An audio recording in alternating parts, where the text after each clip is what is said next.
చాలా ప్రత్యేకమైన రోజు ఇది. ప్రతి సంవత్సరం వస్తుంది కదా. మదర్స్ డేతో పాటు ఉమెన్స్ డే వస్తూ ఉంటుంది. చాలా సంతోషం. చాలా సంవత్సరాలుగా ప్రతి మదర్స్ డే మాట్లాడుతున్నాం. ఈసారి నేను మాట్లాడకుండా డానీ మాట్లాడితే బాగుంటుంది అనుకున్నా. తను లేదు, మీరే మాట్లాడాలంటాడు వాడు. అయితే సంఘంలో నుంచి ఎవరైనా మాట్లాడితే బాగుండని ఉంది. ముఖ్యంగా స్త్రీలు మీ కోణం నుంచి మీరు మాట్లాడితే మీరు మిమ్మల్ని గురించి మీరు ఏమనుకుంటున్నారో మాకు అర్థమవుతుంది కదా. నేను మీలోనికి లేదా మీ దేహంలో ప్రవేశించి మీరు మాట్లాడినట్టుగా మాట్లాడలేను. కానీ దేవునికి వాక్యాన్ని తీసుకొని వాక్యములో దేవుడు చెప్పిన దాన్ని అనుసరించి మరి ముఖ్యంగా ప్రతి ఒక్కరికి తల్లి ఉన్నట్టుగా తల్లి ఆమెకు జీవితం మనం ప్రభావితం చేసిన విధానం అవి జ్ఞాపకం చేసుకుంటూ దాన్ని బట్టి మాట్లాడుతూ ఉన్నాను. ఇంకా చాలామంది యొక్క భక్తుల జీవిత చరిత్ర చదివినప్పుడు వారి తల్లి వారి మీద చూపిన ప్రభావం అది ఎంతో మనం నేర్చుకోదగినది. ఒకవేళ ఇంతవరకు ఆ ఆలోచన లేకపోతే ఇప్పుడైనా ఆ ఆలోచన మనం పెంపొందించుకోవలసిన అవసరం ఉంది. దేవుడు స్త్రీని చేస్తున్నప్పుడు కొన్ని వారాల క్రితమే మనం ఆదికాండం చూసాం. ఆఖరిగా చేస్తాడు. సృష్టి అంతా చేసిన తర్వాత ఆఖరిగా స్త్రీని చేశాడు. ఆ స్త్రీతోనే మనం చూస్తున్నాం భూలోకంలో కవిత్వం మొదలైంది. ఆదాము కవిత్వం చెప్తా ఉన్నాడు. అది దేవుడు స్త్రీని చేస్తున్నప్పుడు ప్రత్యేకమైన సంకల్పంతో చేశాడు. మొదటిగా పురుషుడు మాత్రమే చేసి ఆ పురుషునికి సాటి అయిన సహాయంగా తనకు అండగా తనకు సహాయంగా ఉండేటి కొరకు ఒక స్త్రీని దేవుడు ఏర్పాటు చేసిన సంగతి వాక్యం మనం చూస్తున్నాం. కనుక స్త్రీ యొక్క సృష్టి చాలా ప్రత్యేకమైనది, చాలా శ్రేష్టమైనది, ఉన్నతమైనది. ఇంకా చెప్పాలంటే స్త్రీ యొక్క బాధ్యతలు అనేకమైన బాధ్యతలు సామెత 38 అధ్యాయంలో చూస్తాం. ఆ స్త్రీ చేసిన పనులన్నీ కూడా. అయితే అవన్నీ ఈరోజు మాట్లాడుకోవడానికి సమయం లేదు. కానీ ఈ స్త్రీగా దేవుడిచ్చిన ప్రాముఖ్యమైన పని ఏదనగా తల్లిగా, ఒక మంచి తల్లిగా బిడ్డలను కనడం మాత్రమే కాకుండా వారిని సంరక్షించి వారిని పెంచి వారిని ప్రయోజనకులు చేయడం చాలా పెద్ద పని. అది జీవితాంతము చేసే శ్రేష్టమైన పని. ఆ పని చెప్పాలంటే మిగతా ఏ పనితో కూడా సాటి రాదది. అంత టైం కన్స్యూమింగ్ అనగా చాలా సమయం తీసుకునే పని. అది భారభరితమైన పని. అది శారీరకంగా పని కష్టం. ఇందా డానీ చెప్తున్నాడు కదా, భార్గవి మారిపోయింది కూతురుని పెంచడంలో. తను ఇంకా మళ్ళీ ఇంకొస్తే చిన్న భార్గవి అయిపోయింది. ఇంతకుముందు పెద్ద భార్గవి, ఇప్పుడు చిన్న భార్గవి. ఇప్పుడు అన్ని చదువుతాం చూశాను, ఇది ఎంత చిన్నది అయిపోయిందని. కనుక శారీరకంగా కష్టం. అది చాలా కష్టం, ప్రయాసతో బిడ్డలు పెంచే పరిస్థితి. తర్వాత మానసికంగా కూడా చాలా ఒత్తిడి, చాలా భారం. బిడ్డలు పెంచుతూ ఉంటాడు. ఒక్కొక్కసారి వారి భవిష్యత్తు గురించి ఆలోచించినప్పుడు భయం వేస్తూ ఉంటుంది, ఆందోళన కలుగుతూ ఉంటుంది ఎలాగూ అని. తర్వాత ఇంకా బిడ్డలు పెంచడంలో సాంఘికంగా కూడా, సోషల్గా, ఇంకా ఎమోషనల్గా చాలా శక్తి మనం ఉపయోగించాలి. ఇంకా అన్నిటికంటే మిన్నగా ఆత్మీయ శక్తి ఎంత అవసరం, ఆత్మీయ బలము ఎంత అవసరం. కనుక మంచి తల్లిగా ఉండడానికి శారీరకంగా, మానసికంగా, సాంఘికంగా, ఎమోషనల్గా, తర్వాత ఇంకా ఆత్మీయంగా బలము కలిగి పనిచేయవలసిన అవసరం ఉంది. ఇవన్నీ కలిసి చేసే పని ఒక తల్లి పని. మిగతా ఏ పని, ఏ బాధ్యతతో కూడా ఇవన్నీ కూడా ఇమిడి ఉండవు. ఇవన్నీ కలగలిపి ఉండవలసిన అవసరం లేదు.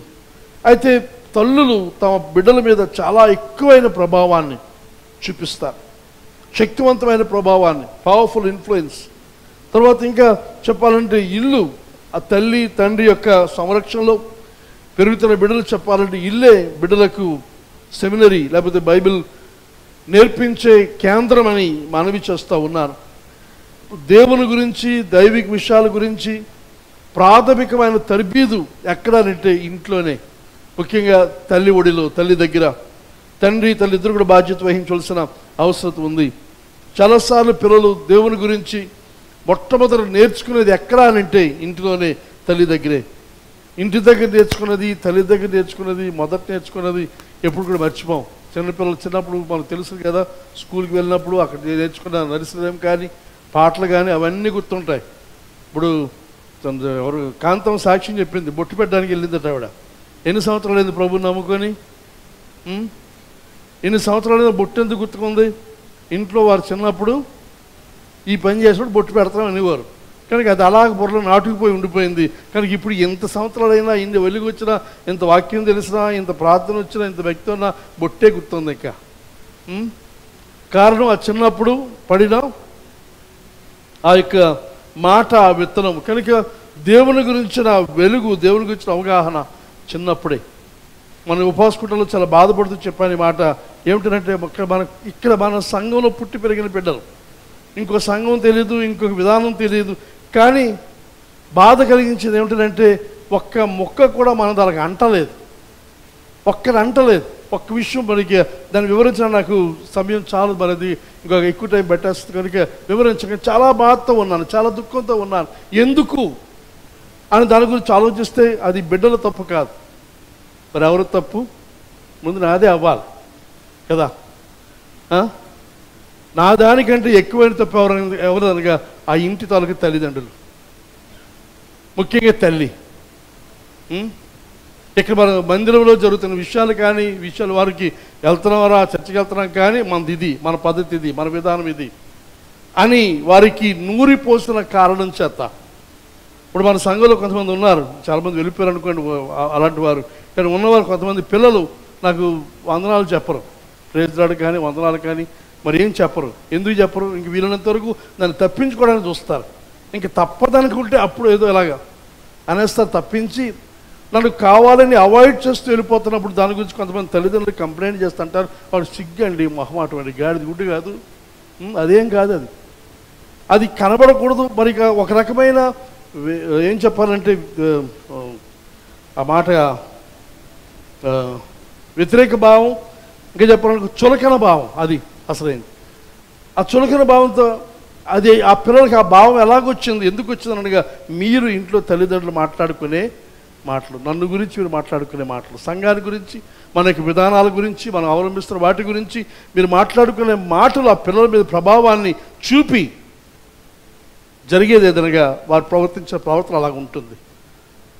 ఇక్కడే పుట్టి పెరిగిన పిల్లలు కొంతమంది తాగుబోతులు అయ్యారు. అది ఎంత బాధ కలిగిస్తుంది. ఎందుకు అలాగ అయిపోయారు? ఏమి మనం బోధించలేదా, మనం చెప్పలేదా అని అంటే చెప్పాం, కానీ చెప్పింది వాళ్ళు నాటుకొని ఇవ్వలేదు తల్లిదండ్రులు. దయచేసి తల్లి చాలా ప్రభావం చూపించే పరిస్థితులు ఉంటారు. కనుక మీ బిడ్డలకు ముఖ్యంగా చాలా కుటుంబాలు మనం చూస్తున్నాం, పిల్లలు తప్పుదారి వెళ్ళిపోతే ఎక్కువగా తప్పు పట్టేది తల్లినే తప్పు పడతారు. కానీ పురుషుడికి కూడా బాధ్యత ఉంది, కానీ ఎక్కువగా తప్పు పట్టేది తల్లిది. ఎందుకనగా తల్లి చూపినంత ప్రభావం ఇంకెవ్వరు కూడా బిడ్డల మీద చూపలేరు. చాలా శక్తివంతమైన ప్రభావం బిడ్డల మీద మీరు కలిగి ఉంటారు. ఇంకా చెప్పడం మాత్రమే కాకుండా మీరు చేసే పనులు పిల్లలు చూస్తూ ఉంటారు. మీరు చూసే పనులు, మీరు చేసేవి, మీ భార్యాభర్తలు ఇద్దరు సంభాషించుకునేవి, ఆ మాటలు వారు వింటూ ఉంటారు. మీరు అనుకుంటారు వారు వినడం లేదు అనుకుంటారు, కానీ వాళ్ళు వింటారు. వాళ్ళకి తెలుసును, వారి చిన్న వయసులోనే మనకు అర్థమవుతుందని అర్థం కాని వయసులోనే కొన్ని నిర్ణయాలు, కొన్ని ఆలోచనలు, కొన్ని దృక్పథాలు వారు ఏర్పాటు చేసుకుంటారని చెప్పి మనవి చేస్తూ ఉన్నాను. Your action speak louder than words. మీ యొక్క ప్రవర్తన, మీరు చేసే కార్యాలు మాటల కంటే ఇక్కడ బలంగా, ఎక్కువగా వారి మీద ప్రభావాన్ని చూపుతాయి. మన ఇంట్లో మన పిల్లలు మన దగ్గరికి వచ్చి మాట్లాడుతున్నప్పుడు ఆ మాటలు మనం ఒకసారి జాగ్రత్తగా వింటే, ఓపికతో మనం వింటే, నేను వింటాను ఆ మాటలు, నా పిల్లలకు కానీ మనవలు మనవరాలకు కానీ వాళ్ళు వచ్చి మాట్లాడినప్పుడు ఆ మాటలు నేను వింటాను. చిన్నప్పుడు, ఇప్పుడు అంటే పెద్ద అయిన తర్వాత డానీ టీనా మాటలు వినడం వేరు, కానీ వారు బాల్యంలో చిన్నప్పుడు వచ్చి మాట్లాడే మాటలు, వారు అడిగే ప్రశ్నలు, అలాగే ఇప్పుడు జోయి వారు అడిగే ప్రశ్నలు, ఇవాళ ఉదయం కొన్ని మాటలు విన్నాం. వీటన్నిటిని బట్టి జరుగుతున్న విషయం ఏదనగా ఆ పిల్లలు ఆ వయసులో, చిన్న వయసులో, ఇంకా స్కూల్కి వెళ్ళిన వయసులో కూడా వారు ఆలోచిస్తూ ఉంటారు, తలస్తూ ఉంటారు. అయితే అప్పుడు ఆ వయసులో వారి మీద మనం నాటుతున్న విత్తనాలు, బొట్టు కాటుగా లేకపోతే ఏమిటి వాళ్ళకి అందిస్తున్నాం, ఏమిటి వాళ్ళకి బోధిస్తున్నాం, ఏది యథార్థత, నిజాయితీ, దేవుడు ఎవరు అనే సత్యాన్ని మనం ఎలా చూపిస్తున్నాం, సంఘము, ఆరాధన, భక్తి ఎలాగ ఉండాలని మనం చూపిస్తున్నాం అనేది ఆ చిన్న వయసులో ఉంటుందని చెప్పి మనవి చేస్తూ ఉన్నాను. కానీ గమనించండి, గుర్తుపెట్టుకోండి, దీర్ఘంగా మాట్లాడడానికి సమయం లేదు కనుక గబగబా ముందుకు వెళ్తాను. ఒక దైవికమైన తల్లి, దేవుని విశ్వాసం ఉంచిన తల్లి, తాను తన బిడ్డల మీద చూపించే ప్రభావం, తన ఒక్క బిడ్డను పెంచడం మాత్రమే కాకుండా, తన ఒక్క బిడ్డ మీద ప్రభావం చూపడం మాత్రమే కాకుండా, ఆ బిడ్డ వలన ఆ తర్వాత సమాజం అంతటికి, సంఘానికి, తర్వాత ఇంకా చెప్పండి దేశానికి, లోకానికి అంతటికీ ప్రభావాన్ని చూపే పరిస్థితి. అనగా ఒక తల్లిగా తన బిడ్డను సక్రమంగా పెంచి పెద్ద చేసి నడిపించడంలో జరుగుతున్న కార్యం ఎదురుగా సర్వలోకానికి కూడా, ఆ బిడ్డకు మాత్రమే కాకుండా సర్వలోకానికి కూడా ఆశీర్వాదకరంగా ఉండే పరిస్థితి. కానీ సరిగ్గా పెంచకపోతే అదే విషయం వ్యతిరేకంగా పనిచేస్తుంది, సర్వలోకానికి వినాశనకరమైన పరిస్థితి. కనుక ఇది మన చేతిలో ఉంది. బిడ్డలు మన చేతిలో ఉంటుండగా దేవుడు మనకు ఆధిక్యత ఇచ్చి ఉంటుండగా దయచేసి యోగ్యంగా ప్రవర్తిద్దాం. అయితే ఈరోజు ఒక 3 ఉదాహరణలు చెప్పి నేను ముగించాలని ఆశపడుతున్నాను. లూకాసు వార్త 1వ అధ్యాయం, క్రిస్మస్లో మనం చూస్తాం వాక్య భాగం. మనం చూస్తే ఇక్కడ తల్లి యొక్క విశ్వాసం, ఆ mother's faith can bring heaven to earth. ఒక తల్లి యొక్క విశ్వాసం పరలోకాన్ని భూలోకానికి తీసుకొని రాగలదు. ఒక తల్లి యొక్క విశ్వాసం. ఇక్కడ మనం చూస్తున్నాము, మరియా ఒక కన్యక, చిన్న బిడ్డ, ఇంకా టీనేజ్ దాటి ఉండదు. ఆ వయసులో పరలోకం నుండి దేవుడు తన యొక్క దూతను పంపిన సందర్భం చూస్తాం. ఇక మనకు ముందు చూస్తే కొన్ని వందల సంవత్సరాలు నిశ్శబ్ద కాలం, సైలెంట్ కాలంలో దేవుని యొక్క దూత పరలోకం నుండి, దేవుని సముఖం నుండి గబ్రియేలు దూత ఆమె యొద్దకు రావడం, ఆమెకు వచ్చి జరిగిన విషయం అంతా కూడా ఆమెకు వివరించడం జరిగిన తర్వాత ఆమె అంటుంది 1వ అధ్యాయం 38వ వచనములో, అందుకు మరియా, ఇదిగో ప్రభు దాసురాలను, నీ మాట చొప్పున నాకు జరుగును గాక అనెను. అంతర దూత ఆమె యొద్ద నుండి వెళ్ళను. ఇదిగో ప్రభు దాసురాలను చెప్పి, నీ మాట చొప్పున నాకు జరుగును గాక. తన జీవితాన్ని, తన భవిష్యత్తును, తన సొంత విషయాన్ని అంతటి కూడా దేవునికి అప్పగించుకుంది. తాను గర్భము ధరించడం అప్పటికే ప్రధానమైంది. ఇంకా వివాహం కాలేదు. వివాహం కొరకు ఎదురు చూస్తున్న అమ్మాయి దగ్గరకు వచ్చి పరలోకం నుండి దేవుని యొక్క దూత చెప్పిన మాట, నీవు గొప్ప గర్భం ధరిస్తావు, కుమారునికి అంటావు అన్నాడు. ఇది ఎలా జరుగుతుంది? నేను పురుషుడు ఎరిగిన దాన్ని అన్నప్పుడు దేవుని ఆత్మలో జరుగుతున్న సంగతి ఆత్మ చెప్పగానే దేవునికి అసాధ్యమైనది ఏది లేదన్న మాట వినగానే ఆ వెంటనే చెప్పింది, ఇదిగో నా ప్రభు దాసు. తన జీవితాన్ని సంపూర్తిగా దేవునికి అప్పగించుకుంది. ఆ కారణం చేత ఈ లోకానికి రక్షకుని, మెస్సయాన్ని తీసుకొని రావడానికి అవకాశం కలిగింది. కనుక దైవికమైన తల్లి తన జీవితాన్ని దేవునికి అప్పగించుకొని తన భవిష్యత్తు, రేపు పొద్దున ఒకవేళ యోసేపు తనతో ఉంటాడా, తను వదిలేస్తాడా, తన వివాహం చేసుకుంటాడా, చేసుకోడా, అనేక ప్రశ్నలు, లోకమంతా తన గురించి ఏమంటుంది, ఏమనుకుంటారు అనే భయాలు, ఆందోళన అనేకం ఉన్నప్పటికీ వాటన్నిటి మధ్య ఇదిగో ప్రభు దాసురాలని తనను తాను అప్పగించుకున్న పరిస్థితి కారణం చేత ఈరోజు మనందరికీ కూడా రక్షణ కలిగింది. ఒక తల్లి చేసిన కార్యం అది. ఒక చిన్న బిడ్డ, యవనస్తురాలైన ఒక తల్లి, ఇంకా తల్లి కాకమునిపే తన జీవితాన్ని తన దేవునికి అప్పగించుకున్న కారణం చేత ఈ గొప్ప కార్యం జరిగింది. దేవునికి వందనాలు. ఈ సమయంలో ఒక మిషనరీ నా జ్ఞాపకం వస్తూ ఉన్నారు. ఇంతకుముందు చాలాసార్లు ఆమెకు చదివాను. మరొకసారి ఇంకొక పుస్తకంలో వేరే మిషనరీ ఈమెను గురించి రాయడం నిన్న చదివాను మరొకసారి. చూసినప్పుడు అది ఆ machinery ఎవరనంటే doctor ఐడా Scudder, CMC Vellore గారు. మన సంఘం నుంచి 2 వెళ్తున్నారు వాళ్ళ హాస్పిటల్. రేపు బయలుదేరి వెళ్తున్నారు, ఈరోజు బయలుదేరి వెళ్తున్నారు. అయితే ఆ హాస్పిటల్ అనారోగ్య బలహీనత ఉండి చూడడం మాత్రమే కాకుండా మామూలుగా ఒకసారి ఎప్పుడైనా అవకాశం ఉంటే వెళ్ళి చూస్తే, అప్పుడు చూస్తే చాలా పెద్దది, మొత్తం వెల్లూరు అంతా కూడా అది హాస్పిటలే. ఊరు తక్కువ, హాస్పిటల్ ఎక్కువ ఉన్న పరిస్థితి. అయితే ఈ డాక్టర్ ఐడా ఇవి చూసినప్పుడు ఆమె తల్లిదండ్రులు మిషనరీలుగా పనిచేస్తారు, ఇండియాలో పనిచేస్తున్నారు. ఆమె ఇక్కడే పుట్టింది. ఆమె పుట్టిన తర్వాత కొంతకాలం బాల్యం జరిగింది. తర్వాత ఉన్నత చదువులు నిమిత్తమై అమెరికా వెళ్ళిపోయింది, సొంత దేశం వెళ్ళిపోయింది. అది వెళ్ళిపోయిన తర్వాత తల్లికి అనారోగ్యం ఉందని చెప్పి తల్లిని ఆదరించడానికి, తను పలకరించడానికి, తన ఇబ్బందులు తను సహాయం చేయడానికి ఆమె మళ్ళా ఇండియా వస్తూ ఉంది. ఇండియా వస్తూ ట్రైన్లో ప్రయాణం చేస్తున్న పుస్తకంలో చదివారు అన్నమాట. ట్రైన్లో వస్తున్నప్పుడు ఆ దారి పొడిగిన ఆ ట్రైన్లో తిట్టుకుంటూ వస్తూ ఉంది. ఇండియాకి, వాతావరణానికి, గాలి, ధూళి వీటన్నిటినీ దూషించుకుంటూ తిట్టుకుంటూ, మరి ఇదే ఆఖరిసారి, మరి ఇంకొకసారి దేశం నేను ఇక రాను, అది ఈ మాట కూడా అమ్మా నాన్నకి చెప్పేస్తాను, మరి ఎప్పటికీ నేను రాను ఇండియాని అనుకుని ప్రయాణం చేసి ఇండియా వచ్చింది. తల్లి దగ్గర ఉంది. అయితే ఒక రాత్రి ఈ ఇంకో మిషనరీ రాసిన కథలో నుంచి చదివానేది. ఒకే రాత్రి ఆమె ఇంకా ఇంట్లో ఉంది, ఒంటరిగా ఉంది, లేకపోతే మిషన్ బంగ్లాలో ఆమె ఉంది. ఆ క్వార్టర్స్కి ఒకరోజు ఒక రాత్రి ఒక అతను వచ్చాడు. అతను హిందూ పూజారి. అతను వచ్చి, అమ్మ నా భార్య ప్రసవించే సమయంలో ఉంది, దయచేసి రండి, వచ్చి సహాయం చేయండి, అక్కడ మా మంత్రసానులు వాళ్ళు నాకు కలగలేదు, కానీ మీరు తప్పనిసరి రావాలన్నప్పుడు నేను రాలేను, నాకు తెలియదు, నాకు ఆ పని లేదు, కానీ మా నాన్న డాక్టర్, మా నాన్న తీసుకుని వెళ్ళండి అంటే అతను అలా చెప్పిన మాట, ఇంకొక పురుషుడు వచ్చి నా భార్యను చూడడం నాకు ఇష్టం లేదు, వస్తే నువ్వు రా, వచ్చి సహాయం చేయి అన్నాడు. నాకు అసలు తెలియదండి, నేనేం చేయలేదు అన్నప్పుడు అతను వెళ్ళిపోయాడు, బాత్ వెళ్ళిపోయాడు. మళ్ళీ కొంతసేపటికి మళ్ళీ తలుపు తడుతుంటే మళ్ళీ ఈ పూజారి వచ్చాడేమో, మళ్ళీ బ్రతిమాడడానికి వచ్చాడేమో అనుకొని మళ్ళీ తలుపు తెరిచి చూస్తే ఒక ముస్లిం అతను వచ్చాడు.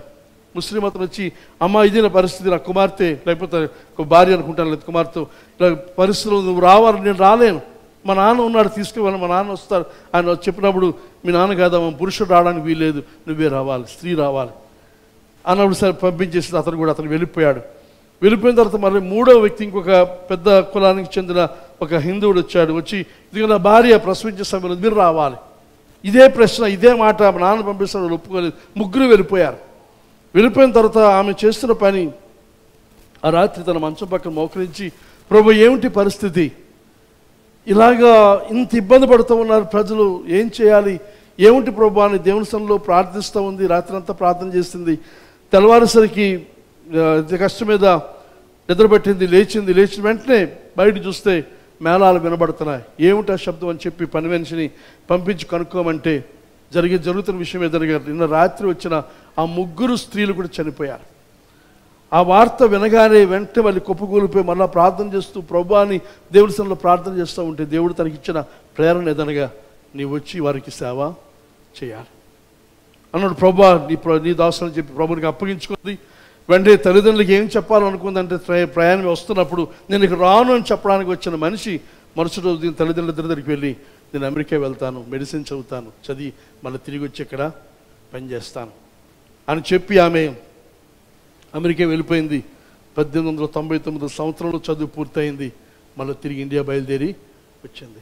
అది వచ్చే ముందు ఇంకొక మాట, ఆమె జీవితచరిత్ర చదివాను నేను. ఆమె అమెరికాలో చదువుతుండగా తనను ప్రేమించిన ఒక అబ్బాయి ఉన్నాడు, యవనస్తుడు. వాళ్ళిద్దరు పెళ్లి చేసుకొని అమెరికాలో క్షేమంగా హాయిగా ఉండగలిగిన పరిస్థితి. అయితే ఆమె ఇలా, నేను ఇండియా వెళ్తాను, మిషనరీగా వెళ్తాను, దేవుని సేవ చేస్తాను, అక్కడ ఉన్న ప్రజలకు నేను వైద్య పని చేస్తాను అన్నప్పుడు అతడు నేను కావాలా ఇండియా కావాలా కోరుకోమనే పరిస్థితిలో ఇండియాని కోరుకొని ఆమె వచ్చింది. ఆమె చేస్తున్న ఆ ఒక్క కార్యం వల్ల ఆ రోజు తన యొక్క బాల్యములో యవనములో అమెరికా యొక్క సుఖ సౌఖ్యాలు వదిలి మళ్ళీ తిరిగి వస్తాను, విద్య నేర్చుకుని తిరిగి వస్తానని చెప్పిన ఆ మాటను అనుసరించి తను తాను దేవునికి సమర్పించుకుంది. తన ఒంటరిగానే జీవితకాలం కూడా ఒంటరిగానే మిగిలిపోయింది, వివాహం చేసుకోలేదు. ఆమె ప్రారంభించేది ఒక ఇంటిలో 5 మాత్రం ఉండగలిగిన 5 పడకలతో హాస్పిటల్ మొదలుపెట్టి ఇప్పుడు చూస్తే కొన్ని వందల, కొన్ని వేల మంది లక్షలాదిగా వచ్చే ఆ హాస్పిటల్ చూస్తూ ఉన్నప్పుడు ఇదంతా ఎలా జరిగింది? ఒక స్త్రీ, ఒక తల్లి, తను భౌతికంగా తల్లి కాలేకపోయిన అనేక మందికి తల్లిగా నిలవగలిగిన ఆశీర్వాదం దేవుడు ఆమెకి ఇచ్చాడు. కనుక ఒక తల్లి యొక్క విశ్వాసం, ఒక స్త్రీ యొక్క విశ్వాసం భూలోకానికి పరలోకాన్ని తీసుకుని వచ్చింది. కనుక దేవునికి వందనాలు. తర్వాత రెండవది మనం చూసినప్పుడు, a godly mother's faith can produce a godly legacy that affects generations to come. రాబోయే తరాలకు ఒక స్వాస్థ్యముగా ఒక దైవికమైన తల్లి తన విశ్వాసం ద్వారా సాధించగలదు. ఇందులో 2 విషయాలు ఉన్నాయి. ఒకటి, విశ్వాసం అన్నప్పుడు దేవుడు తన వాక్యం అని చెప్పిన దాన్ని నమ్మే తల్లి, దేవునికి తను తాను అప్పగించుకున్న తల్లి. అది మాత్రమే కాకుండా తన బిడ్డలందు తన కుటుంబందు నమ్మకం ఉంచిన తల్లి. కనుక ఒక దైవికమైన తల్లి తాను దేవుని విశ్వాసం మాత్రమే కాకుండా తన పుట్టిన పిల్లల మీద కూడా నమ్మకం కలిగిన తల్లిగా ఉండవలసిన అవసరం ఉంది. అలా చేస్తే ఆ కుటుంబం యొక్క భవిష్యత్తు చాలా శ్రేష్టంగా ఉంటుంది. చాలాసార్లు తల్లులు చేసే పని ఏదనగా ఎవరెవరినో చుట్టూ చూస్తారు, కానీ తమ పిల్లలను కొంతమంది నిర్లక్ష్యం చేస్తారు. సరైనది అంత మాత్రం కూడా కాదని మనవి చేస్తూ ప్రతి తల్లి కూడా తన బిడ్డలను చాలా శ్రేష్టంగా చూడాలి. పిల్లల్లో చూసినప్పుడు పెరుగుతూ ఉంటుండగా చుట్టూ ఉన్న పరిస్థితులు ప్రభావాలు చాలా ఎక్కువగా ఉంటాయి. ఆ పరిస్థితులు వారికి తమను గురించి తమకు నమ్మకం లేని పరిస్థితులు ఏర్పడతాయి. తాము ఎవరు, తాము ఏమిటనే ఒక భయము, ఆందోళన కలుగుతూ ఉంటుంది. వారి మీద వారికి నమ్మకము కలగని పరిస్థితులు ఉంటాయి. కనుక అలాంటప్పుడు తల్లి చేయవలసిన పని ఏదనగా తన బిడ్డలకు నమ్మకాన్ని, ధైర్యాన్ని, విశ్వాసాన్ని నూరిపోయవలసిన అవసరం ఉంది. పిల్లలు నమ్మాలి తల్లి. అది పిల్లలు చాలా ఇష్టపడతారు, చాలా దాన్ని ఆశిస్తారు. వాళ్ళు లోకమంతా నమ్మకపోయినా పర్వాలేదు, కానీ తల్లి నమ్మితే ఆ బిడ్డకి దేనికి కూడా భయపడరు. కనుక తల్లి యొక్క నమ్మకం బిడ్డల మీద తప్పనిసరిగా ఉండాలని నేను నమ్ముతున్నాను, నీ మాట నేను నమ్ముతున్నాను, లేదా నువ్వు సాధిస్తావు, నువ్వు చేయగలవు, నీ వల్ల అవుతుంది అని దయచేసి మనవి చేస్తే ప్రతి తల్లి కూడా తన బిడ్డకు పాజిటివ్ ఇన్ఫ్లుయెన్స్, ఒక ఆశావాహ దృక్పథం, మంచి భవిష్యత్తును గురించిన దృష్టి కలిగి ఉండవలసిన అవసరం ఉందని చెప్పి మనవి చేస్తున్నాను. యేసు ప్రభుని పెంచినప్పుడు తల్లి అని మరీ అలా పెంచింది. దీని వాక్యం మనం చూస్తాం. ప్రభు మాటలు, ప్రభుకు జరుగుతున్న విషయాలన్నీ కూడా తన మనసులో దాచుకొని అవి తను నెమరవేస్తున్నట్టుగా వాక్యం మనం చూస్తాము. తర్వాత యేసుకి 12 సంవత్సరాల వయసులో వాక్యం గురించిన అంత అవగాహన కలగడం గల కారణం ఎదురుగా తల్లి అయిన మరియా నేర్పించింది, బోధించింది అని చెప్పి మనవి చేస్తూ ఉన్నాను. అలాగే యోహాను, బాప్తిస్మిచ్చే యోహాను తల్లి, వారిద్దరు కూడా వారిద్దరి మీద తల్లి ఎంతో ఎలిజబెత్ యోహాను మీద, మరియా యేసు ప్రభు మీద ఎంతో ప్రభావాన్ని చూపి వారు దేని కొరకు ఈ భూలోకానికి వచ్చి వారు పుట్టిందో మొదలు వారు పుట్టక మునుపు జరిగిన విషయాలన్నీ కూడా వారికి తెలియజేస్తూ వారిని విశ్వాసంతో, వారి నమ్మకంతో పెంచారు. నువ్వు సాధిస్తావు అనే నమ్మకం వారిలో కలిగించిన విషయాన్ని బట్టి దేవునికి వందనాలు చెల్లిస్తూ ఉన్నాను. అలాగే నా విషయం చూసినట్లయితే నన్ను నమ్మింది మా అమ్మ. చిన్నప్పటి నుంచి మా అమ్మ, తర్వాత శ్రీకాకుళం ఉన్న మా ఆంటీ, తర్వాత ఇంకొక ఆంటీ ఉండేది, ఆమె చనిపోయారు. ఆమెకు she thought the world of, అనగా మొత్తం లోకమంతా ఇంకేం లేదు, నేను ఒక్కడే ఆమెకు ఉండేది. అంత ప్రేమ చూపించేది. వారు నమ్మారు, వారు ఎంతో నేను ప్రత్యేకమైన వాడిని, గొప్ప అవుతానని నమ్మారు. తర్వాత ఇంకో విషయం ఏదనగా మా అమ్మ వీరందరూ కూడా నిత్యం నాకు బోధించేది, నీవు పుట్టక మునిపే దేవుని సేవకు సమర్పించాను, నువ్వు సేవకుడు కావాలి, మంచి పాస్టర్ కావాలి, సేవ చేయాలి, సువార్త అందరి ప్రదేశాలు సువార్త ప్రకటించాలి. ఇది వారు నిత్యము నాతో చెబుతున్న మాట.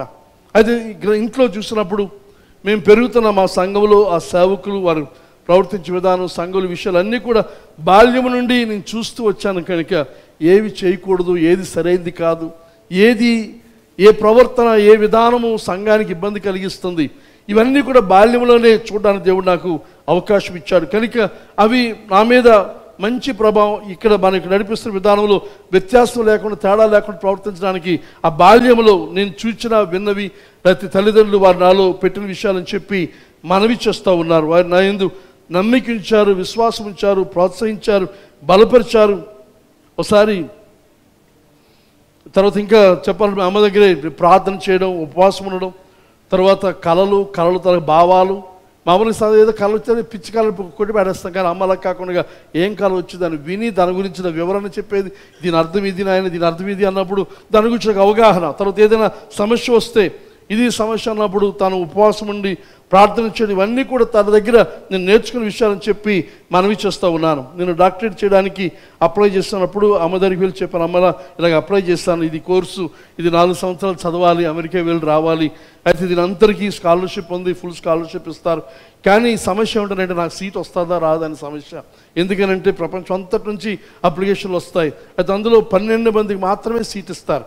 కనుక మరి 12 మంది నేను ఉంటానో ఉండలేను నాకు తెలియదు. అమ్మ ప్రార్థన చేయండి, ప్రార్థన చేయకుండా చెప్పిన మాట ఏదనగా నీకు వస్తుంది, నీకు ఇవ్వకపోతే ఎవరికి ఇస్తారు? ఆ నమ్మకం, ఆ విశ్వాసం, ఆ నమ్మకం నీకు ఇవ్వకపోతే తన దృష్టి ఎదురుగా ప్రపంచానికంతా నేనే టాప్ అని తన ఉద్దేశం. అయితే దేవుని యొక్క మహాకృప చేత ఆ 12 మందిలో ఉండడానికి దేవుడు సహాయం చేశాడు. ఉన్నాను, సాధించి అయ్యింది, ఆ కేసు పూర్తయింది. అది 12 మందిగా మొదలైంది, చివరి 11 మంది వెళ్ళగలిగాం. 11 మందిలో 7 మాత్రమే పూర్తి చేయగలిగిన అవకాశం దేవుడు ఇచ్చాడు. అది పూర్తి చేయడం దేవుడు కృప చూపించాడు. కనుక ఇదంతా చూసినప్పుడు తల్లి యొక్క విశ్వాసం, ఎంతమంది ఇంగ్లాండ్ వెళ్ళినప్పుడు వీసా విషయం, ఏ విషయమైనా సరే తను ఉపవాసం ఉండి ప్రార్థించి బలపరిచిన ఆ కారణం చేత, ఆమె చూపిన ఆ ప్రభావం వలన నాకు, తర్వాత నా పిల్లలకు. అయితే ఈరోజు ఆలోచిస్తుంటే జ్ఞాపకం వచ్చింది ఒక మాట, అది నేను చేయలేదు. అమ్మ నన్ను చేయమంది. ఇంగ్లాండ్ వెళ్తున్నప్పుడు చెప్పింది, నువ్వు వెళ్తున్నావు బాగుంది, వెళ్ళి వీలైతే అక్కడ అమ్మాయిని చూసుకుని అక్కడే పెళ్లి చేసి అక్కడ ఉండిపోను. అది నేను చేయలేదు. చేస్తుంటే బాగుండేది అనిపిస్తాం. హాస్యానికి నిజం కాదు. మీరు దీన్ని పట్టుకొని ఓకే. తర్వాత మూడవది, a mother's faith can change circumstances in life. ఒక తల్లి యొక్క విశ్వాసం జీవితం యొక్క పరిస్థితులు మారుస్తుంది. అసాధ్యమైన కార్యాలు సాధ్యపరచడానికి ఒక తల్లి తన బిడ్డల మీద పెట్టుకున్న విశ్వాసం, వారిని ప్రోత్సహించే ఆ విధానాన్ని అనుసరించి ఉంటుంది. ఇది సాధ్యం, నువ్వు చేయగలవు అని తల్లి నమ్మి వారికి ఉపదేశిస్తే పరిస్థితులు ఎలాగున్నప్పటికీ పరిస్థితులు మార్చగలదని చెప్పి మనవి చేస్తూ ఉన్నాను. A mother's faith in her child can cause him to succeed where he would otherwise fail.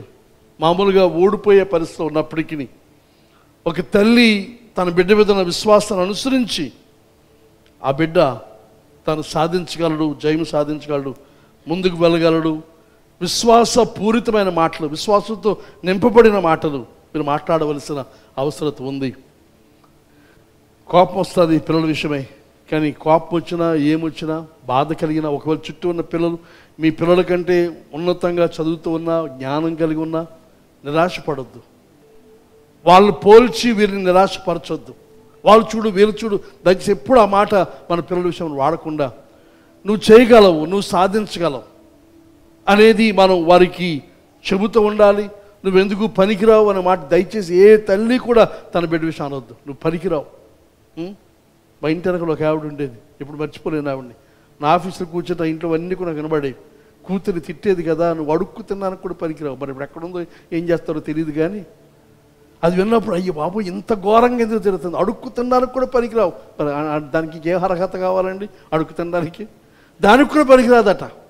మరి అంత ఘోరంగా ఒక తల్లి కూతుర్ని తిడుతూ ఉంటే బాధ కనిపిస్తుంది. కనుక అది పిల్లలు ఆ సున్నితమైన మనసుల మీద ఆ ప్రభావం చాలా అధికంగా ఉంటుంది అని మనవి చేస్తూ ఉన్నాను. ఇది చదువుతూ ఉండగా, ఇది సిద్ధపడుతూ ఉండగా చదివిన ఒక కథ విషయం జ్ఞాపకం నిజంగా జరిగింది. థామస్ ఎడిసన్ తెలుసు కదా మీకు, సైంటిస్ట్. ఈరోజు మనం లైట్లు ఇవన్నీ కలిగి ఉన్నామనంటే అతని యొక్క పుణ్యం. అతను చేసిన ఆ ఎక్స్పెరిమెంట్స్, అతను చేసిన ఇన్వెన్షన్స్ వలన ఎన్నో విషయాలు ఆయన కనిపెట్టాడు. చాలా విషయాలు అవన్నీ మనకు తెలుసు, సైన్స్ చదువుతున్న వారికి తెలుస్తుంది. అయితే అతను స్కూల్కి వెళ్ళాడు. స్కూల్కి వెళ్ళి ఒకరోజు స్కూల్ నుంచి వస్తున్నాడు, కొద్ది రోజుగా స్కూల్కి వెళ్ళాడు. కొత్తగా ఒక ఊరు మారిపోయి ఒక ఊరు వచ్చారు, కెనడా నుంచి అమెరికా వచ్చారు. అయితే అక్కడ స్కూల్కి వెళ్ళిన తర్వాత కొన్ని రోజుల్లోనే ప్రిన్సిపల్ లేకపోతే టీచర్ ఒక లెటర్ చేతికి ఇచ్చి, ఇది మీ అమ్మకి మాత్రమే ఇవ్వు అని చెప్పి పంపించాడు. అది పట్టుకొని ఇంటికి వచ్చాడు, అమ్మకి ఇచ్చాడు.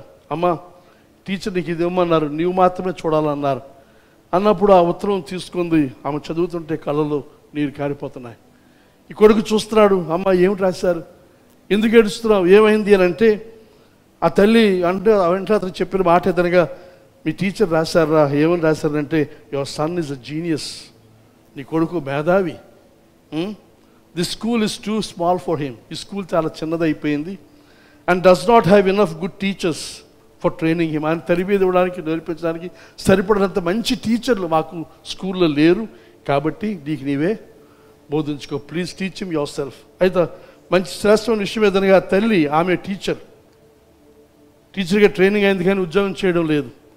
అయితే ఆమె సరే నేను నా బిడ్డ నేనే చదివిస్తాను అని చెప్పి ఇంటి వద్దే తను చదువు నేర్పించింది. ఆ చదువులో తను మళ్ళా కాలేజీకి స్కూల్కి అడిగి వెళ్ళలేదు.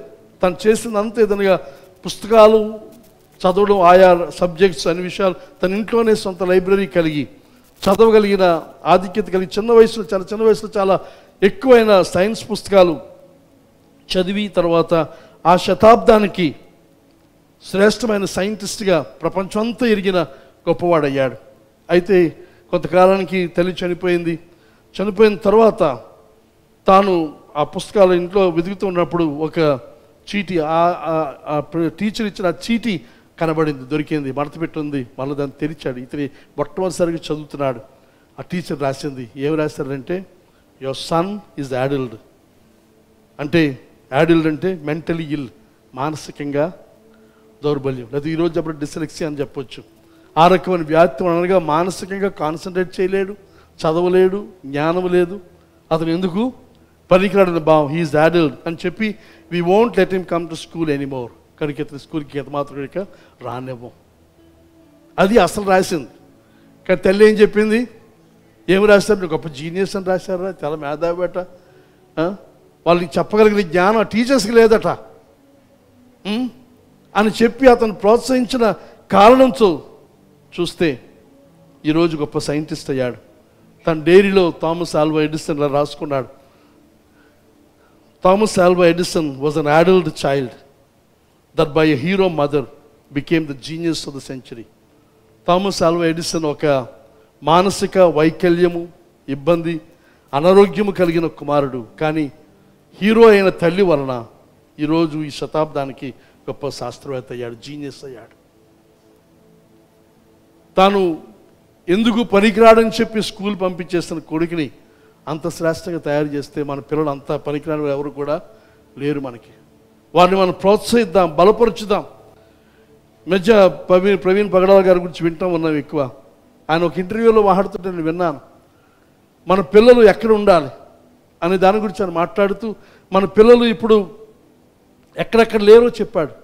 ఎక్కడెక్కడ లేరు? కోర్టులో లేరు, శాసనసభలో లేరు, పార్లమెంట్లో లేరు, అసెంబ్లీలో లేరు, తర్వాత ఇంకా ప్రభుత్వ ఉన్నతమైన స్థలాల్లో లేరు, జ్యుడిషియల్ దాంట్లో లేరు, తర్వాత ఇంకా రెవెన్యూ దాంట్లో లేరు. ఎక్కడ చూస్తే మనకి ఎవరు మన తరపున మాట్లాడేవాడు ఎవరు లేరు. ఇంకా పార్లమెంట్ చూసినప్పుడు అంటున్నాడు, ఒకవేళ హిందువులకి ఎదురైతే మాట్లాడే 12 మంది ఉన్నారు, లేదా ఇదిగో ముస్లింలకు ఎదురైతే మాట్లాడి ఉన్నారు, కానీ మనకేదైతే క్రైస్తవులకి ఎదురైతే మాట్లాడేవాడు ఉన్నాడంటే ఎవడు లేని పరిస్థితి. కానీ మన పిల్లలను నీవు ఆ స్థాయికి, ఆ స్థితికి వెళ్ళాలి. ఎవరు వెళ్ళని ఆ స్థాయికి వెళ్ళే రకమైన ప్రోత్సాహము, ప్రేరేపణ మన బిడ్డలకు ఇవ్వాల్సిన అవసరం ఉంది. కనుక వారిని ఏదో తక్కువగా, మన స్థితికి ఇంకా తక్కువగా ఊహించడం కాక మనం చేయవలసిన పని మనకంటే ఉన్నతమైన స్థాయికి వెళ్ళగలిగిన రీతిలో వారికి ప్రోత్సాహాన్ని ఇవ్వండి, బలాన్ని ఇవ్వండి. ఆ ప్రోత్సాహం ఇస్తే ఆ ప్రోత్సాహంతోనే వారు ముందుకు వెళ్ళగలరు. తామంతట తాము చూసిన థామస్ ఎడిసన్ తనంతట తాను పుస్తకాలు చదివి గొప్పవాడయ్యాడు. కనుక ఆ ప్రోత్సాహం, తల్లి ఇచ్చిన ప్రోత్సాహం, తల్లి అతన్ని అంత ఉన్నతమైన స్థాయికి తీసుకుని వచ్చింది. అలాగే తల్లులుగా చాలామంది ఉపాధ్యాయులు పనిచేస్తున్న టీచర్స్ ఉన్నామని చూస్తున్నాం. ఇది కూడా నన్ను చాలా ప్రభావితం చేస్తుంది కదా. ఇంతకుముందు ఒకసారి చెప్పాను. ఇది ఒక తల్లి ఒక స్కూల్లో టీచర్, 5వ తరగతి. ఆ తరగతిలో చూసినప్పుడు ఒక కుర్రాడు చాలా ఇబ్బంది కలిగిస్తూ ఉన్నాడు, శుభ్రంగా ఉండట్లేదు, తనకి ఎవరు స్నేహితులు లేరు, క్లాసులో నిద్రపోతున్నాడు, బట్టలు సరిగ్గా లేవు. అతను ఏ పరీక్ష చూసినా తన పేపర్ దిద్దడం అంటే చాలా సులువు ఆవిడకి. ఎందుకని అన్నిటికీ ఇంటి పెట్టేసి సరిపోద్ది. ఏది కరెక్ట్గా రాసేవాడు కాదు. ఇంటి పెట్టేసి 0 పెట్టేసి ఫెయిల్ పెట్టేస్తే అయిపోద్ది పని. అలా చేస్తూ ఉంది. కానీ వాడిని చూసినప్పుడు ఇబ్బంది కలుగుతూ ఉంది. ఎవడు వీడు, ఎందుకు ఇలాగున్నాడు? అయితే ఈ క్లాస్ అంతా చూసుకోవడంలో ఇంకా మన టీచర్స్ చాలా పనులు, ఆ బిజీలో గమనించలేదు. కానీ ఒకసారి ఎందుకో వాడి గురించి ఆలోచన వచ్చింది. సరే ఏమిటి వాడి సంగతి ఏమిటి చూద్దామని చెప్పి వాడు పాత రిపోర్ట్స్ అన్నీ కూడా పాత రికార్డు తిరిగేసింది. 1వ తరగతి, 2వ తరగతి, 3వ తరగతి, 4వ తరగతి. ఈ 4 తరగతులు చూస్తే తన యొక్క విషయం తనకు అర్థమైంది. ఆ రిపోర్ట్లో మొదటి తరగతులు చూసినప్పుడు వీడు చాలా బాగున్నాడు, చాలా చక్కగా ఉన్నాడు, చాలా నవ్వుతో, ఆనందంతో, అందరూ స్నేహితులతో చక్కగా వినేది అర్థం చేసుకోవాడు, క్లాసులో యాక్టివ్గా పార్టిసిపేట్ చేస్తాడు. 1వ తరగతి, 2వ తరగతి కూడా అలాగే సాగింది. 3వ తరగతికి వచ్చే సమయానికి ఆ టీచర్ రాశారు, తన తల్లి అనారోగ్యం బారిన పడింది, అది టెర్మినల్ ఇల్నెస్, అనగా చనిపోద్దు త్వరలో. కనుక తాను కొంచెం అసౌకర్యంగా ఉన్నాడు, బాధపడుతూ ఉన్నాడు. కానీ తన మనసుకి ఎలాగుందో అని చెప్పి 3వ తరగతి రాసింది టీచర్. 4వ తరగతి టీచర్ రాసింది తల్లి చనిపోయింది. తను చాలా నిరుత్సాహపడిపోయాడు. ఇంకా అక్కడి నుంచి తను మొదలైంది. 5వ తరగతికి వచ్చే సమయానికి తల్లి చనిపోయింది, తండ్రి తన బాధ్యత విస్మరించాడు, కొడుకు గురించి పెద్దగా పట్టించుకొని తన దుఃఖంలో తానున్న ఆ పరిస్థితుల్లో తాను ఇలాగ అయిపోయాడు. అది తెలిసిన అర్థమైన తర్వాత ఆ టీచర్కి అప్పటి నుంచి వాడి మీద శ్రద్ధ వహించాలి, వీడిని సహాయం చేయాలి అనే మనస్సు కలిగి మిగతా పిల్లలందరినీతో పాటుగా, లేకపోతే వారికంటే కొంచెం ఎక్కువగా ఈ బిడ్డను చూడడం మొదలుపెట్టింది. క్రిస్మస్ టైంకి ఇది అవగాహన కూడా క్రిస్మస్ కాలంలో జరిగింది ఆమెకి. క్రిస్మస్ సెలవులు ఇచ్చే ముందు పిల్లలందరూ కూడా టీచర్ గిఫ్ట్లు తెచ్చి ఇచ్చారు. మీకు ఎలాగైతే వాళ్ళు చాక్లెట్లు ఇచ్చారో ఆ రోజు అందరికీ గిఫ్ట్లు టీచర్కి తెచ్చి గిఫ్ట్లు ఇస్తూ ఉంటే వీరు కూడా గిఫ్ట్ తెచ్చాడు ఈ కుర్రాడు. ఆ తెచ్చిన గిఫ్ట్ ఏమిటంటే ప్యాకెట్ ఓపెన్ చేసి చూస్తే అందులో 3 వంతులు అయిపోయి 1 వంతు మాత్రం మిగిలిన సెంటు, ఒక గాజు, రాళ్ళు పొదిగిన గాజు, అందులో కొన్ని ముక్కలు లేవు, కొన్ని రాళ్ళు లేవు. ఆ గాజును ఆ సెంటు తెచ్చిచ్చాడు. పిల్లలందరూ గొల్లు నవ్వారు, ఏమిటి బహుమానం అని. కానీ ఆమె దాన్ని స్వీకరించింది. ఆ సెంటు తీసుకొని తన చేతికి రాసుకుంది. అదే వాసన వచ్చాడు. పిల్లలు అందరూ వెళ్ళిపోయిన తర్వాత ఆ కుర్రాడు ఆమె దగ్గరికి వచ్చి అన్నాడు, మా అమ్మలాగే వాళ్ళనిపించింది నాకు మీరు అని చెప్పి, మా అమ్మ ఎలాగైతే వాసన వచ్చిందో ఆ వాసన మీరు వస్తున్నారు అని చెప్పేసి వెళ్ళిపోయాడు. తన మీద అది చాలా ముద్ర ప్రభావితం చూపించింది. ఆ సంవత్సరం తను శ్రద్ధగా చూసింది. ఆ సంవత్సరం క్లాస్ ఫస్ట్ వచ్చాడు, 5వ తరగతి. ఆ తర్వాత మిగతా క్లాసులకి తను వెళ్ళిపోయాడు. వెళ్ళిపోతూ ఆ సంవత్సరం తర్వాత హై స్కూల్ అయిపోయిన వెంటనే తన ఒక నోటు ఒక కాగితం మీద రాసి ఆమె తలుపు కింద పెట్టాడు. ఏమిటో నోటు అనగా, మీరు నన్ను ప్రోత్సహించారు, నా ఫేవరెట్ టీచర్ మీరే అని చెప్పి రాశాడు. అది 6 సంవత్సరాల తర్వాత మళ్ళీ అతని దగ్గర నుంచి నోటు వచ్చింది. ఆ నోట్లో ఏం చేశానంటే, నేను హై స్కూల్ గ్రాడ్యుయేట్ అయిపోయాను, మా క్లాసులో నేను 3rd ర్యాంక్ వచ్చాను, అయినప్పటికీ మీరు ఇంకా నా ఫేవరెట్ టీచర్ మీరే అని రాశాడు. తర్వాత 4 సంవత్సరాల తర్వాత మళ్ళీ ఇంకో నోట్ వచ్చింది. మళ్ళా తను ఏం చేశాడు, రాశాడు, నేను కాలేజీకి వెళ్ళాను, కాలేజ్ చాలా కష్టమైంది, ఇబ్బంది కలిగించింది, కానీ నేను సాధించాను, మంచి మార్కులతో పాస్ అయ్యాను, కానీ అయినా ఇప్పటికీ మీరే నా ఫేవరెట్ టీచర్. ఆ తర్వాత మళ్ళీ ఇంకో 4 సంవత్సరాల తర్వాత మళ్ళీ రాశాడు ఉత్తరం. మళ్ళీ వచ్చి నేను కాలేజ్ పూర్తి అయిపోయిన తర్వాత నేను పీజీ చేశాను అని చెప్పి, ఇప్పటికీ మీరే నా ఫేవరెట్ టీచర్ అని చెప్పి కింద సంతకం పెట్టాడు. ఈసారి సంతకం కొంచెం పెద్దగా ఉందని రాసింది ఆమె. ఏమిటో సంతకం అంటే, థియోడోర్ ఎఫ్ స్టోడార్డ్ ఎండి చదివి ఆ కాగితం పెట్టాడు. చాలా సంతోషించింది ఆమె. ఆ తర్వాత ఇంకొంతకాలానికి ఈ టీచర్ పేరు మిసెస్ థామ్సన్, ఆమెకి మళ్ళీ ఒక ఉత్తరం వచ్చింది. ఆ ఉత్తరంతో పాటు పెళ్లి కార్డు ఉంది, మీరే నా ఫేవరెట్ టీచర్ అని చెప్పి నా పెళ్ళికి మీరు తప్పకుండా రావాలి, మా వివాహ టైంలో మా అమ్మ ఎక్కడెక్కితే కూర్చుంటుందో ఆ స్థానంలో మీరు కూర్చోవాలి. అంటే ఒక బిడ్డ తల్లి, అప్పటికి తండ్రి కూడా చనిపోయాడు, తర్వాత మెడిసిన్ చదువుతానికి తండ్రి చనిపోయాడట. తాను ఒంటరిగా ఉన్న వ్యక్తికి ఒక స్త్రీ, ఒక తల్లి చేసింది. కనుక మీకు సొంతంగా మీకు పిల్లలు లేకపోవచ్చు, కానీ ఇంకొక పిల్లలు ఎవరికైనా సరే, లైక్ మీకు పిల్లలు ఉన్న ఇంకొక పిల్లని, ఇంకొక వ్యక్తిని, ఇంకొక ఇంటి వారిని ప్రోత్సహించగలిగితే ఆ ఒక్క జీవితం వల్ల అనేక మందికి మీద ప్రభావం చూపే పరిస్థితి ఉంటుందని చెప్పి మనవి చేస్తూ ఉన్నాను. కనుక దీన్ని గమనించండి. ఒక తల్లిగా మనం చేయగలిగింది మనం చేద్దాం. అయితే ఒక్కోసారి తల్లులు చూసినప్పుడు బిడ్డలను బట్టి బాధ కలిగి కొన్ని చెప్పేసి ముగిస్తాను, టైం అయిపోయింది. మొదటి దినవృత్తాంతములు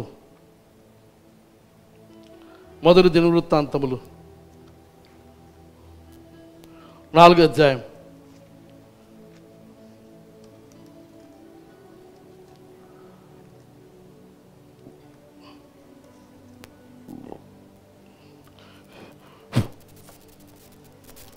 నాలుగో అధ్యాయం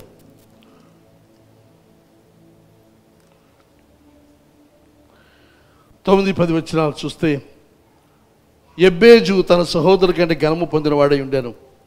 వేదన పడి ఇతని కంటిని అతని తల్లి అతనికి ఎబ్బేజు అని పేరు పెట్టాను.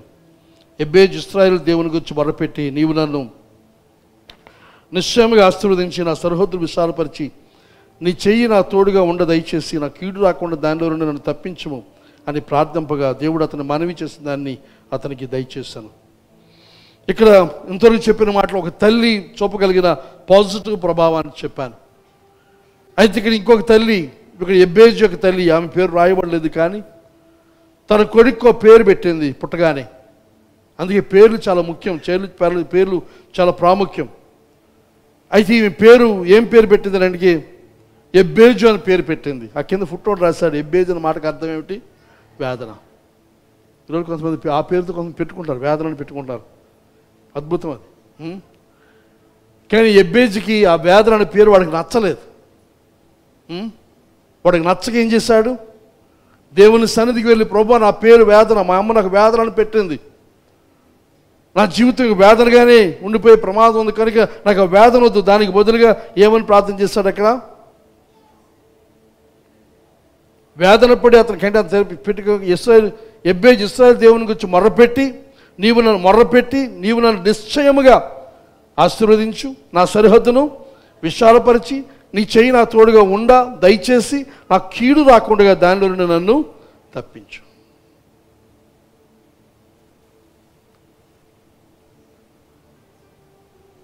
నాకు ఏం చేయాలి? నన్ను ఆశీర్వదించాలి, నన్ను విశాలపరచాలి. తర్వాత నీ హస్తం నాకు తోడుగా ఉండాలి. తర్వాత ఇంకేమంటాడు ఇక్కడ 10వ వచనంలో? నా కీడు రాకుండా దానిలో నుండి నన్ను తప్పించు. ఇంగ్లీష్ తర్జుమాలో చూస్తే నా కీడు రాకుండా దానిలో తప్పించు. ఎందుకంటే keep me from harm so that it might not bring me pain. ESV translation అంటాడు, నాకు నొప్పి కలగకుండా ఉండాలి, ఆ వేదన నాకు కలగకుండా ఉండాలని. ఎందుకు? నీ హస్తం నా తోడు ఉండాలి, నీవు నన్ను ఆశీర్వదించాలి, నీవు నన్ను దీవించాలి, నా సరిహద్దులు నీవు విశాలపరచాలి, నాకు వేదన కలగకుండా నీవు నన్ను, నాకు వేదన, ఆ పేరు నా జీవితంలో సార్థకం కాకూడదు. కానీ ఒకవేళ తల్లిదండ్రులు మీకు తప్పుడు పేర్లు పెట్టుంటే, మన సంఘం ఈ మధ్యన పెళ్ళిళ్ళకి ఆయా టైంలో వారి పేర్లు పెట్టినప్పుడు నాకు ఆశ్చర్యం కలుగుతుంది. నేను పెట్టలేదు ఈ పేరు అంట, నేను పెట్టని పేర్లు మీరు పిలుచుకుంటున్నారు. ఏమిటి?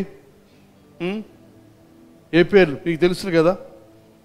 ఎలా పెట్టారు ఈ పేరు? ఎందుకు పెట్టారు? ఎవరు పెట్టారు?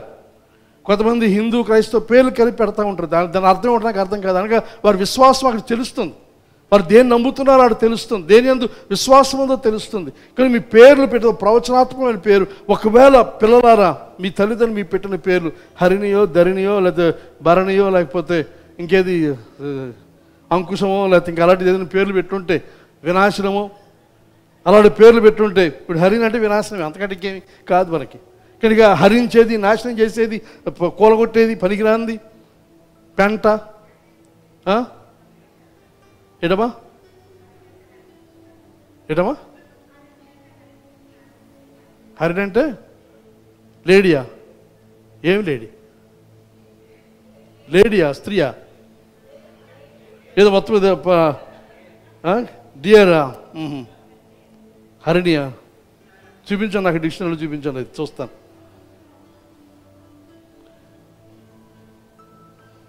సంహరిణి.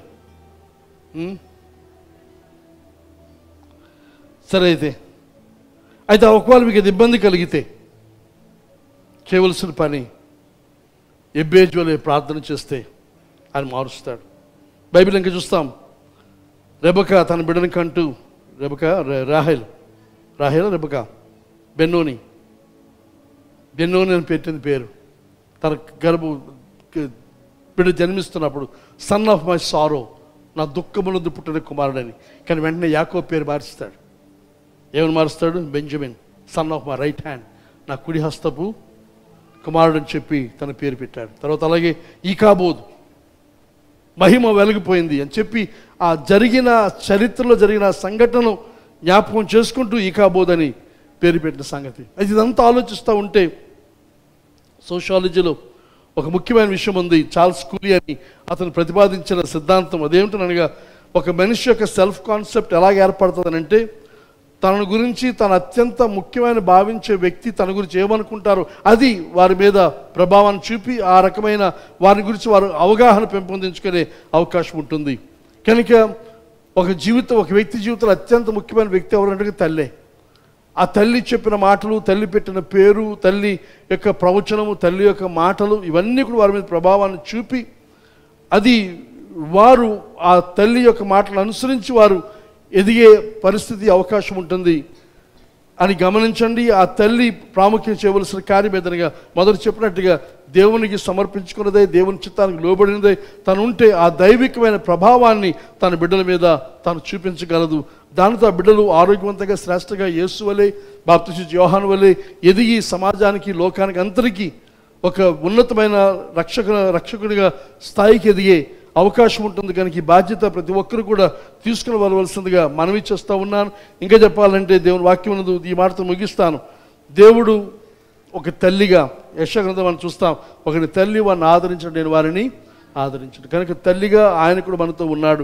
కనుక ప్రతి తల్లి ఆయనపై ఆధారపడి ఆయన చిత్తాన్ని నెరవేరుస్తూ నీ బిడ్డలకు శ్రేష్టమైన, ఆశీర్వాదకరమైన, మంచి ప్రభావాన్ని చూపవలసిందిగా మనవి చేస్తూ నా ఈ మాటలు ముగిస్తూ ఉన్నాను. ఎంతో శ్రద్ధ వినను మీకు నా వందనాలు తెలియజేస్తూ ఉన్నాను.